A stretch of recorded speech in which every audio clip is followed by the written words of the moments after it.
देवउठनी एकादशी का दिन अत्यंत उत्तम होता है। इसे देव प्रबोधिनी एकादशी के नाम से भी जाना जाता है, जो हर साल कार्तिक मास के शुक्ल पक्ष की एकादशी तिथि को मनाई जाती है। ये 24 एकादशी में से सबसे महत्वपूर्ण मानी जाती है। ये एकादशी चतुर्मास के अंत का प्रतीक है, जब भगवान विष्णु अपने योग निद्रा काल से जागते हैं। विष्णु प्रबोधिनी और देव प्रबोधिनी एकादशी, कार्तिक शुक्ल एकादशी और कार्तिकी एकादशी इसके अन्य नाम हैं। इस साल देवउठनी एकादशी का व्रत 12 नवंबर को रखा जा रहा है। इस दिन आपको कुछ कार्य करने चाहिए, जबकि आपको कुछ कार्य करने से दूर रहना चाहिए। कहते हैं कि जो भी भक्त इस दिन सच्चे मन से भगवान विष्णु की आराधना करता है, उसकी हर मनोकामना पूरी होती है। तो देवउठनी एकादशी पर आज स्टूडियो में मेरे साथ खास मेहमान मौजूद हैं, मेरी सहयोगी हर्षिता। आपका बहुत बहुत स्वागत है। आज हम इनसे जानेंगे कि देवउठनी एकादशी पर आपको किस तरह से पूजा करनी चाहिए, कैसे आपको भगवान विष्णु को मनाना चाहिए। इसी के साथ ही देव आप कैसे उठाएं अपने घर में। हर्षिता, इस साल देवउठनी एकादशी मनाई जा रही है। हम देख रहे हैं कि गंगा से लेकर वाराणसी तक हर कोई गंगा में डुबकी लगा रहा है और भगवान विष्णु को मनाने की कोशिश की जा रही है। तो देवउठनी एकादशी पर भगवान विष्णु को प्रसन्न करने के लिए क्या क्या हमें करना चाहिए? देखिए, भगवान विष्णु की पूजा बेहद सरल है, जिसे आप आसानी से अपने घर पर कर सकते हैं। सबसे पहले घर के मंदिर को गंगा जल के पवित्र जल से पवित्र करें। इसके बाद स्नान कर कर मंदिर में चौकी बिठाएं। उस पर पीला वस्त्र बिछाकर भगवान विष्णु की मूर्ति या चाहे तो उनकी फोटो भी रख सकते हैं। इसके बाद आप उनकी पूजा की थाली में रोली, अक्षत, गंगा जल जैसी महत्वपूर्ण चीज़ों को शामिल करें। फल आदि भोग के लिए तैयार कर सकते हैं। इसके अलावा भगवान विष्णु को खीर और पंजरी बेहद प्रिय होती है। आप भगवान को प्रसन्न करने के लिए उन्हें इसका भोग भी लगा सकते हैं। तो जिस तरह से आपने बताया कि भगवान विष्णु को पंजीरी बहुत पसंद होती है, तो अगर भक्त भगवान विष्णु को पंजीरी चढ़ाना चाहते हैं तो उसके अंदर क्या क्या मिलाया जाता है? मतलब भगवान विष्णु का भोग हम किस तरीके से तैयार कर सकते हैं? आमतौर पर पंजीरी आटे की बनाई जाती है। आटे, घी और शक्कर को मिलाकर, जिस तरह सत्यनारायण भगवान की कथा के लिए हम पंजीरी तैयार करते हैं, उसी तरह हम भगवान विष्णु के लिए पंजीरी का भोग तैयार कर सकते हैं। इसे बनाना बेहद आसान होता है, जिससे आप कुछ ही सरल विधि से आराम से बना सकते हैं। कहते हैं कि सभी 24 एकादशी में से देवउठनी एकादशी का सबसे ज्यादा महत्व है। तो इसके पीछे की कथा क्या है, ये मैं आपसे जानना चाहती हूँ। माना जाता है कि देवउठनी एकादशी के दिन भगवान विष्णु अपनी योग निद्रा से जागते हैं, और यही वजह है कि इसे चातुर्मास का अंत भी कहा जाता है।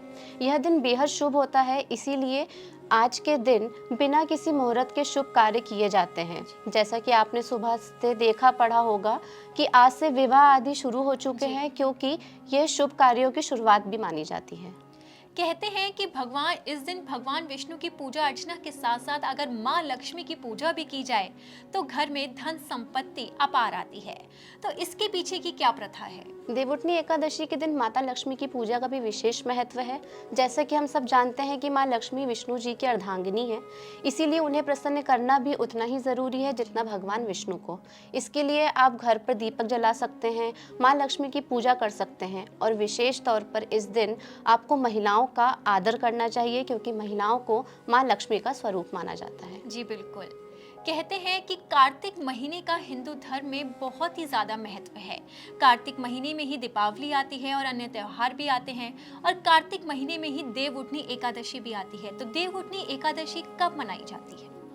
यह पर्व कार्तिक मास के एकादशी के दिन मनाया जाता है। यूं तो साल में 24 एकादशी आती है, लेकिन देवउठनी 11 का सबसे ज़्यादा महत्व होता है, क्योंकि इसी दिन से विवाह जैसे शुभ कार्यों की शुरुआत की जाती है। देवउठनी एकादशी पर हम देवों को प्रसन्न करते हैं और उनसे अपनी मनोकामना मांगते हैं। तो देवउठनी एकादशी पर किस तरीके से देवों को प्रसन्न किया जाता है? ऐसे कौन से काम हैं जो हमें करने चाहिए जिससे हमारे देव खुश हों और घर में सुख समृद्धि का वास हो? जैसा कि पूजा पाठ में ध्यान रखा जाता है, देवउठनी ग्यारस के दिन भी जब भगवान के साथ देव जागते हैं तो कुछ बातों का ध्यान रखना बेहद ज़रूरी होता है। इस दिन घर में साफ सफाई रखना ज़रूरी होती है।